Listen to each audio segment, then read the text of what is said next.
Welcome to our channel friends. આ પહેલાં આપણે ધોરણ 10ના યુનિટ 1 અગેન્સ્ટ ધ ઓડ્સની પ્રથમ અને બીજી સ્ટોરીનો અભ્યાસ કરી ચૂક્યા છીએ. આજે આપણે ત્રીજી સ્ટોરી પલક્કડ્સ પબ્લિક લાઇબ્રેરીનો અભ્યાસ કરીશું. In Kerala, the Palakkad District Public Library has been set up and running since September 2013. કેરળાની વાત છે. એનું એક જિલ્લાનું નામ છે પલક્કડ. ત્યાં પબ્લિક લાઇબ્રેરી એટલે જાહેર પુસ્તકાલય છે. સેટઅપ, એમાં એક શબ્દ છે સેટઅપ. સેટઅપનો અર્થ થાય સ્થાપવું, ઊભું કરવું. તો આ એક લાઇબ્રેરીની સ્થાપના કરવામાં આવી છે અને રનિંગ એટલે ચલાવવામાં આવે છે. ક્યારથી ચલાવવામાં આવે છે? Since September 2013. મતલબ કેરળાના પલક્કડ ડિસ્ટ્રિક્ટ પબ્લિક લાઇબ્રેરી છે એની સપ્ટેમ્બર 2013માં સ્થાપના કરવામાં આવી અને એ હજી પણ ચાલી રહી છે. It is a fine modern library. Library કેવી છે? ઇટ ઇઝ ફાઇન, સરસ મજાની મોડર્ન આધુનિક લાઇબ્રેરી છે. A centre for information. Library છે એ સેન્ટર એટલે કેન્દ્ર. શેનું કેન્દ્ર છે? It is centre for information. એ માહિતીનું કેન્દ્ર છે. બીજું, માહિતી સાથે અંદર આપણને લાઇબ્રેરીમાંથી શું શું મળશે? તો કે છે નોલેજ, જ્ઞાન મળશે, વિઝડમ, ડહાપણ મળશે, કલ્ચરલ એક્ટિવિટી, સાંસ્કૃતિક પ્રવૃત્તિઓનો અભ્યાસ કરી શકશું, રિસર્ચિસ એટલે સંશોધન કરી શકીએ, એન્ડ રેફરન્સીસ અને આપણે સંદર્ભનો અભ્યાસ કરીશું. એમાં આપણે બે સ્પેલિંગ નોંધશું. એક રિસર્ચ એટલે સંશોધન, રેફરન્સ એટલે સંદર્ભ. આ લાઇબ્રેરી છે એ શેનું કેન્દ્ર છે? તો કે એ માહિતી, જ્ઞાન, ડહાપણ, સાંસ્કૃતિક પ્રવૃત્તિ, સંશોધન અને સંદર્ભનું કેન્દ્ર બની રહ્યું છે.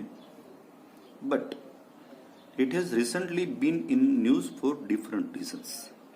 આ તો એની ખાસિયત છે જ તે, પણ સાથે સાથે રિસેન્ટલીનો મતલબ થાય તાજેતરમાં.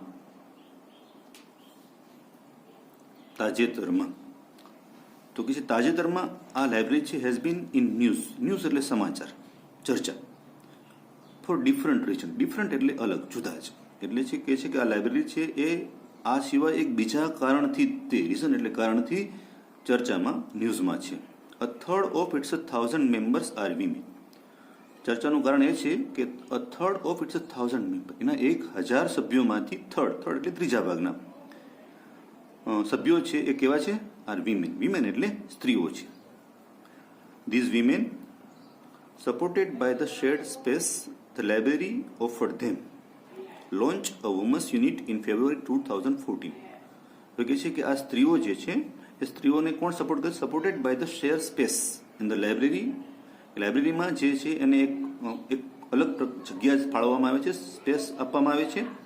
અને આ સ્પેસને કારણે જેની જગ્યા અથવા અવકાશ મળે છે, તેથી આ બધી સ્ત્રીઓ લોન્ચ અ વુમન્સ યુનિટ, આ સ્ત્રીઓએ એક પોતાના માટે, સ્ત્રીઓ માટેનું એક યુનિટની લોન્ચિંગ કર્યું છે. લોન્ચ એટલે શરૂઆત કરવી, નવ પ્રસ્થાન કરવું, સ્થાપના કરવી, કોઈ નવો એકમ શરૂ કરવું. એટલે એને લાઇબ્રેરીમાં સ્થાન મળવાથી આ સ્ત્રીઓએ પોતાના માટે જ એક નવા એકમની, યુનિટની શરૂઆત કરી. ક્યારે? ફેબ્રુઆરી 2014માં.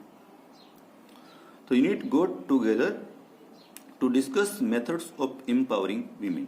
હવે આ યુનિટ છે સ્થાપના કરી તો શું કામ કરી? તો કે ગોટ ટુગેધર એવી ક્રિયાપદ છે, ગેટ ટુગેધર. એનો અર્થ થાય એકઠા થવું, ભેગા થવું.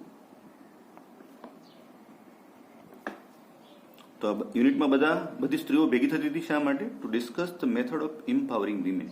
એમ્પાવર નો મતલબ થાય સશક્ત બનાવવું, મજબૂત બનાવવું. બધી સ્ત્રીઓની શક્તિ અથવા સ્ત્રીઓની તાકાત, કુશળતા, કાબેલિયત એને વધારે શક્તિશાળી, વધારે પાવરફુલ બનાવવા માટેની ચર્ચા માટે આ બધી સ્ત્રીઓ અહીં એકઠી થતી હતી. તો library open its hall for film screening, workshop in home economics or gardening, child care or the arts and for women to get help in managing family conflicts, legal disputes and professional problems. હવે આ જે unit શરૂ કર્યું એમાં શું કામ કરે છે? તો કે લાઇબ્રેરીમાં જે હોલ છે, હોલ એટલે ખંડ, એ શા માટે છે? તો કે ફિલ્મ સ્ક્રીનિંગ, એટલે ફિલ્મ બનાવવા માટે, વર્કશોપ, વર્કશોપ એટલે કાર્યશાળા, કારખાનું એટલે કોઈ વર્કશોપ યોજવા માટે. શેના માટે વર્કશોપ યોજી શકાય છે? હોમ ઇકોનોમિક્સ એન્ડ ગાર્ડનિંગ એટલે બગીચા માટે શું શું કરી શકાય, ઇકોનોમિક્સમાં શું શું કરી શકાય, ચાઇલ્ડ કેર બાળકોની કાળજી કેમ રાખી શકાય, આર્ટ્સ એટલે કલામાં શું કરી શકાય, અને એ સિવાય સ્ત્રીઓ પણ આમાં ગેટ હેલ્પ મદદ મેળવી શકે છે. શા માટે? ઇન મેનેજિંગ ફેમિલી કોન્ફ્લિક્ટ, એના જો પરિવારમાં કોઈ કોન્ફ્લિક્ટ એટલે લડાઈ, અથડામણ, મતલબ કંકાસ, ઝઘડો થયો હોય તો એના માટે પણ એ એમની સલાહ મદદ લઈ શકે છે. લીગલ ડિસ્પ્યુટ, જો કોઈ કાનૂની તકરાર થઈ હોય, કેસ થયો હોય એના માટે પણ મદદ મેળવી શકે છે. એન્ડ ધ પ્રોફેશનલ પ્રોબ્લેમ, અને જો કોઈ સ્ત્રીઓ વ્યવસાય કરતી હોય અને એના વ્યવસાયિક પ્રશ્નો હોય, મુશ્કેલી હોય, એ માટે પણ પોતે મદદ મેળવી શકે છે. The secretary of the library pointed out that through reading, women would realize their own strength and forge unity. જે લાઇબ્રેરીના સેક્રેટરી છે પોઈન્ટ આઉટ એટલે નોંધવું, દર્શાવવું, એવું દર્શાવે છે, કહે છે કે વાંચનથી સ્ત્રીઓ શું કરી શકે છે? તો કે સ્ત્રીઓને રિયલાઇઝ થાય છે. રિયલાઇઝ એટલે સમજવું, એવું સમજી શકે છે કે તેમનામાં કઈ કઈ શું સ્ટ્રેન્થ છે, શક્તિ છે, એન્ડ ફોર્સ યુનિટી, અને પોતે કઈ રીતે એકતાથી કામ કરી શકે છે એને પ્રતીત થાય છે, સમજાય છે. ઇટ વોઝ નોટેડ ધેટ, અને એવું પણ નોંધવામાં આવ્યું છે કે the lending library of earlier time were disappearing and the present rural reading rooms were too often full of only male readers. હવે પહેલાં શું હતું અને અત્યારે શું છે એની વાત કરે છે કે એવું નોંધવામાં આવ્યું છે કે the lending library of earlier time, earlier એટલે પહેલાંનું, અગાઉનું, એટલે જે પહેલાં જે લાઇબ્રેરી હતી એ લાઇબ્રેરીમાં છે એ અત્યારે ડિસઅપીરિંગ એટલે અદૃશ્ય થઈ રહી છે. હવે એ લાઇબ્રેરીમાં કોઈ જતું નથી. And the present rural reading room, reading room એટલે વાંચન ખંડ મતલબ લાઇબ્રેરી, અને અત્યારની જે ગ્રામીણ રીડિંગ રૂમ છે અથવા લાઇબ્રેરીઓ છે વર્તમાન સમયની, એ full of only male readers, અને હવે જે આ વર્તમાન લાઇબ્રેરી છે એમાં ફક્ત માત્ર મેલ એટલે પુરુષ, ફિમેલ એટલે સ્ત્રી, તો એમાં માત્ર પુરુષ વાંચકો જોવા મળે છે, સ્ત્રી વાંચકો જોવા મળતા નથી. જ્યારે 2014માં સ્થાપના કરી હતી, આપણે ઉપરના પેરેગ્રાફમાં જોયું, ત્યારે સ્ત્રીઓ માટે ઘણું બધું કામ થતું, એમાંથી 3/4 ભાગના સભ્યો સ્ત્રીઓ હતા. જ્યારે અત્યારના સમયમાં આવું થતું નથી. ધ યુનિટ ડિસ્કસ ધેટ, તેથી આ યુનિટ છે એ ચર્ચા કરે છે that if only well-read women of Kerala continued to squander their hours in front of television, it would encourage a climate in which women are afraid to go out after dark. હવે આ unit, આ એકમ માટે, મતલબ આ લાઇબ્રેરીના સભ્યો માટે ચર્ચા થાય છે અને એક ચિંતાનો વિષય છે કે જો વેલ એટલે સારું અને રેડ એટલે વાંચવું, વેલ રેડ એટલે સુવાચક મતલબ સારી રીતે વાંચતો વર્ગની સ્ત્રીઓ, વાંચક સ્ત્રીઓ જો કન્ટિન્યુ ટુ સ્ક્વોન્ડર નો મતલબ થાય વેડફવું, વ્યય કરવો, કન્ટિન્યુનો અર્થ થાય ચાલુ રાખવું.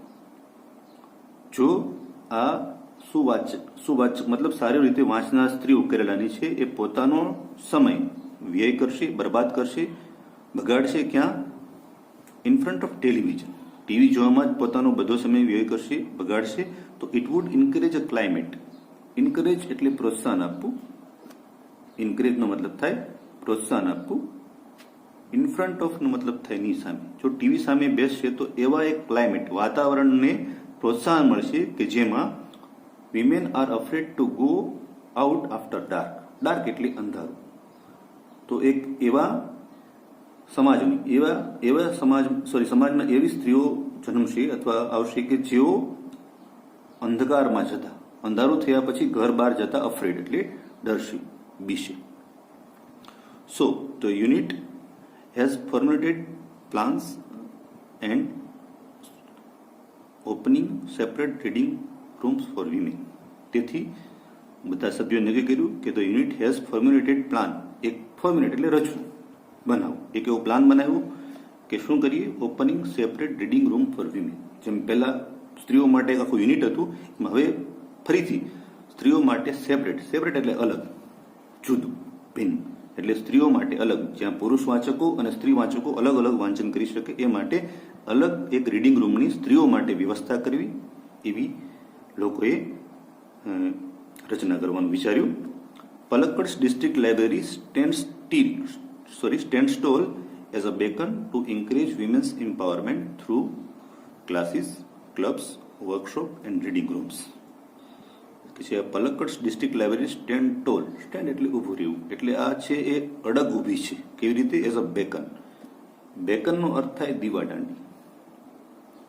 એટલે જેમ દીવાદાંડી આસપાસના બહારથી આવતા જહાજોને, વહાણોને દિશા સૂચન માટે વપરાય છે, એમ આ લાઇબ્રેરી છે એ બધા સભ્યો માટે, સ્ત્રીઓ માટે દિશા સૂચન કરશે. શેનું? ટુ એન્કરેજ વિમેન્સ એમ્પાવરમેન્ટ, સ્ત્રી સશક્તિકરણ માટે એ સ્ત્રીઓને પ્રોત્સાહિત કરશે.